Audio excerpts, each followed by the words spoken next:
आज आपको लगता है अरे देखो यार, सड़क पे मस्जिद बन गई, ये मजार बन गई, ये हाईवे पे आपको बात करना है और दो बातें फेसबुक पे लिखते हैं, हमें इसके खिलाफ जाना चाहिए, हमें पीआईएल दाखिल करनी चाहिए, हमें पिटीशन पे। आप साइन करते रहिए, कोई नहीं पूछ रहा आपके साइन वाइन को। जो कायर कौमें होती हैं वो साइन करती हैं, और जो मजबूत कौमें होती हैं वो एक्शन करके आगे चली जाती हैं। साइन करते रहिए। अब कानून इतने बन गए कि उनको खत्म करने के लिए आपको 5000 साल तक मोदी चाहिए। अगर आप अपने आप में समझ गए होते तो हर घर में एक मोदी और एक अमित शाह खड़ा होता, और कोई ताकत आपकी चीजें नहीं छीन सकती थी। लेकिन हम सरकार के भरोसे बैठे हैं, सरकार करेगी। 70 साल के बाद 370 हट गया, हम जश्न मना रहे हैं। उस 370 से 10 गुना ऐसे कानून हमने पास होने दिए। हम भोले नहीं कि पूरा देश भी लग जाएगा तो भी कई साल लग जाएंगे, और अगर इत्तेफाक से बीच में मोदी आना बंद हो गए तो फिर हम अपनी किस्मत को रोएंगे, और फिर हम इसे गाली देंगे, और फिर एक दिन मर जाएंगे। जिन बच्चों को हम इतने प्यार से पालते हैं, इतनी केयर करते हैं, हम उन बच्चों के लिए क्या छोड़ के जा रहे हैं, ये सोच के भी हमको डर नहीं लगता है। बेटी इधर मत जाना, इधर खराब लोग रहते हैं, ये पानी मत पीना, ये गंदा पानी है, यहां ऐसा है वहां वैसा है, इसकी इतनी सुरक्षा करते हैं। लेकिन मरने के बाद ये नहीं सोचा कि वो जवान बेटी जब घर से निकलेगी तो उस इलाके में जो हम छोड़ के जा रहे हैं इतने जिहादी हैं कि हम उसकी इज्जत नहीं बचा पाएंगे। उसका इंतजाम हम आज भी नहीं करना चाहते, उसे नहीं करना चाहते, बात अलग है। उस बच्चे को भी सच नहीं बताना चाहते, कम से कम वो अपनी लड़ाई के कुछ साधन ढूंढ लेगा, वो भी नहीं बताना चाहते। हम बड़े पापी लोग हैं, हम जिम्मेदार हैं। इसलिए मोदी आए, 700 साल के बाद 370 हटेगी, तब तक उन्होंने 370 ऐसे कानून बना दिया आपकी पार्लियामेंट में, और उनकी गिनती पार्लियामेंट में कभी 40 से 50 से ज्यादा नहीं हुई। लेकिन वो इस दलाल और मक्कार और लालची समाज को जानते थे। उन्होंने अपनी ताकत से नेताओं को खरीद करके भारत की पार्लियामेंट में वो कानून बना दिए जो बन ही नहीं सकते थे। आपको 370 हटाने के लिए 70 साल लगे, 283 से 303 सीटें लगी, तब जाके 370 हटी। इतने सारी चीजें हैं लाइन से, अभी बहुत सारी चीजें हैं। ये देश और राष्ट्र, जब मैं कहता हूं भारत माता का नारा लगा रहे हो, भाई भारत माता है कहां, मुझे बताओ ना। इस कानून के तहत आपका अपना घर नहीं है।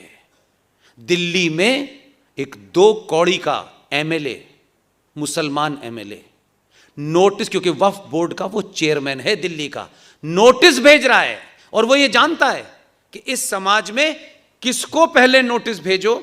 अगर वो अवेयर और ताकतवर लोगों को नोटिस भेजेगा तो ज्यादा बवाल मचेगा। इसलिए 85 ऐसी कॉलोनी है जहां कमजोर समाज के गरीब लोग रहते हैं। नोटिस भेज देता है वक्फ बोर्ड से कि आपका मकान वक्फ बोर्ड पे बना है, इसे तत्काल समाप्त कर दें, और नोटिस पुलिस को देता है, पुलिस खाली करा देती है। उन गरीबों की गिनती कोई नहीं सुन रहा, क्योंकि अमीर को तो लगता है हमारे पास आएगा तब देखेंगे। अगर अमीर को अपना घर बचाना है तो गरीब के साथ पहले दिन खड़ा होना होगा, ताकि आग आपके पास ना आए। लोगों ने मुझे इतनी देर सुना, पार्टियां, संगठन ये बनते बिगड़ते टूटते रहते हैं जीवन में। देश टूटता है, देश कभी कभी अपनी टूटे हुए टुकड़े को वापस भी ले लेता है। टूटे हुए टुकड़े को वापस लेने की चाह में जो अपना है उसे मत खो दीजिए, जो आपके पास है वो भी आपका नहीं है। इसलिए 1946 का नारा याद कीजिए। 1946 में नारा लगता था, मर मर के लेंगे पाकिस्तान, लड़ लड़ के लेंगे पाकिस्तान। मैं जिस विश्वविद्यालय में पढ़ा हूं, जहां पैदा हुआ हूं, वहां मेरे सामने नारा लगता था कि लड़ के लिया है पाकिस्तान, हंस के लेंगे हिंदुस्तान। वो नारा आज 2021 में एकदम सच साबित हुआ है। ना वो लड़ रहे, न कुछ इन्वेस्ट कर रहे, न लोकसभा की चुनाव जीत के वहां अपनी गिनती बढ़ाना चाहते।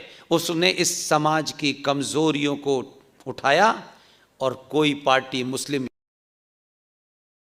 चला रही है, कोई आदमी ब्राह्मण ठाकुर कुछ और बना रहा है। योगी को निपटाना है कि इसने ब्राह्मणों को मंत्री नहीं बनाया, योगी से इसलिए नाराज हैं, मोदी से इसलिए नाराज हैं। ये हजारों साल से आप कर रहे थे, आप फिर ये कर रहे हैं। अगर ईमानदार हैं तो आप ये मान के चलें कि जिस चीज के लिए आप कर रहे हैं मोगी योगी कोई ना कोई आएगा, आता रहेगा।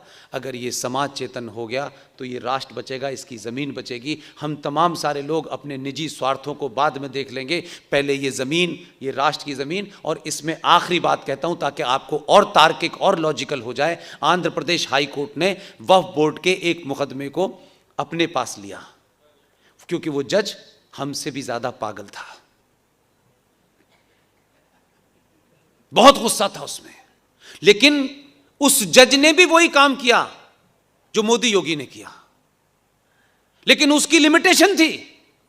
हम इन बातों को सुन के उसमें से अपने लिए जो मैसेज है वो नहीं निकालते, क्योंकि अगर हमने वो मैसेज सही पढ़ लिया तो फिर कहेंगे यार हमने किया क्यों नहीं, हम लोगों को क्या मुंह दिखाएंगे। इसलिए उस बात को मानो ही मत।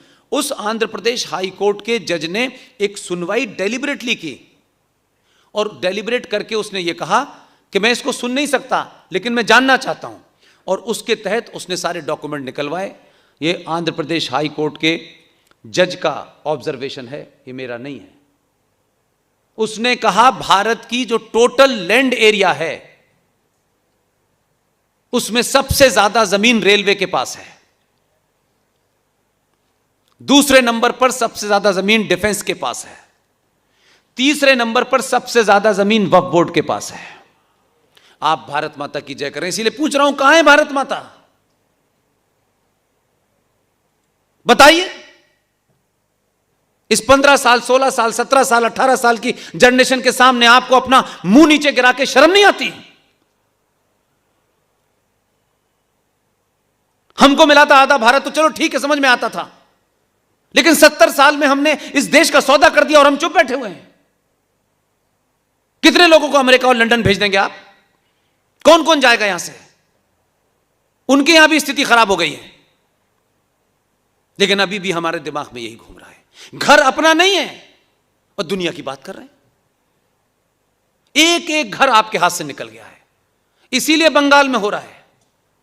वो पागल नहीं है कि बंगाल में कर रहे हैं, पंजाब में कर रहे हैं और कश्मीर में कर रहे हैं। आचार्य चाणक्य को भी अगर आपने पढ़ा होता, उस सीरियल को भी अगर आपने देखा होता, तो भी कुछ आपको समझ में आ जाता कि है क्या खेल ये। वो ये जानते हैं कि हिंदुस्तान में 90 करोड़ हिंदू हैं, एक साथ सब कुछ करने पे सब जागृत हो जाएंगे, इसलिए एक साथ जागृत नहीं करना है। कश्मीर पाकिस्तान से लगता है, बंगाल बांग्लादेश से लगता है, पंजाब पाकिस्तान से लगता है। उन्होंने इन 3 स्टेट को टोटली डिसमेंटल कर दिया है। शेख हसीना जिनको टेररिस्ट बता रही थी, शेख हसीना जिनको रेडिकल कह रही थी, ममता ने उनसे कहा कि मेरे चुनाव लड़ाओ। ये पता नहीं आपको? कर्नल आर एस सिंह साहब रॉ के पूर्व डायरेक्टर हैं, बांग्लादेश में पोस्टेड थे। सारा का सारा वो रेडिकल एलिमेंट वो सब बंगाल बुला लिया उसने। ये बंगाल में जो कुछ हुआ है आपने खबर पढ़ ली, 2-4 पढ़े लिखे उन्होंने वेबिनार कर लिया, कुछ ने फेसबुक लाइव कर लिया, बस खत्म हो गई कहानी।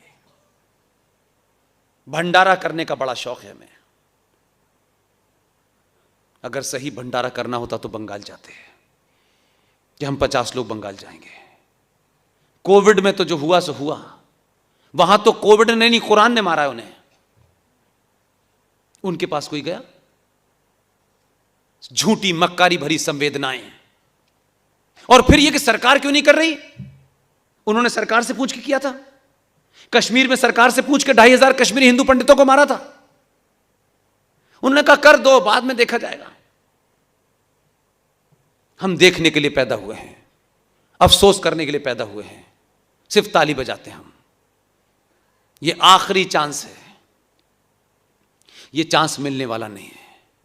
पहली बार दुनिया ने आपकी ताकत को देखा है, अगली बार ध्यान रखिएगा आपसे मुकाबला करते वक्त जो आपकी सामूहिक शक्ति है उससे बड़ा हथियार इस्तेमाल होगा। इसलिए इस गलतफहमी में रहिए कि ये ऐसे ही रहेगा। वो ताकतें आपको दूसरी ज्यादा, आपसे ज्यादा ताकत का इंतजाम करके आपके मुकाबले पे खड़े होने जा रही हैं। और आपकी अगर यही कायरता ये रही तो मास लेवल पर वही होगा जो 16 अगस्त 1946 को बंगाल में डायरेक्ट एक्शन हुआ।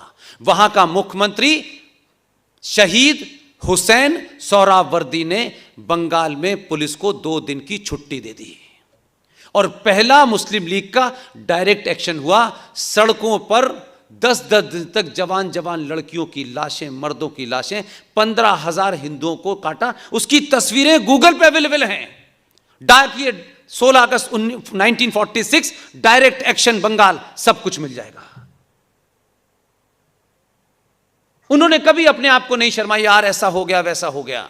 और आज भारत में आपके आदमी ने 2002 करा, 90% हिंदू उसके विरोध में खड़ा था, उसके दुश्मन थे। मुझे उसमें समझ में आता है, हमारे समाज को अच्छा दिखना है।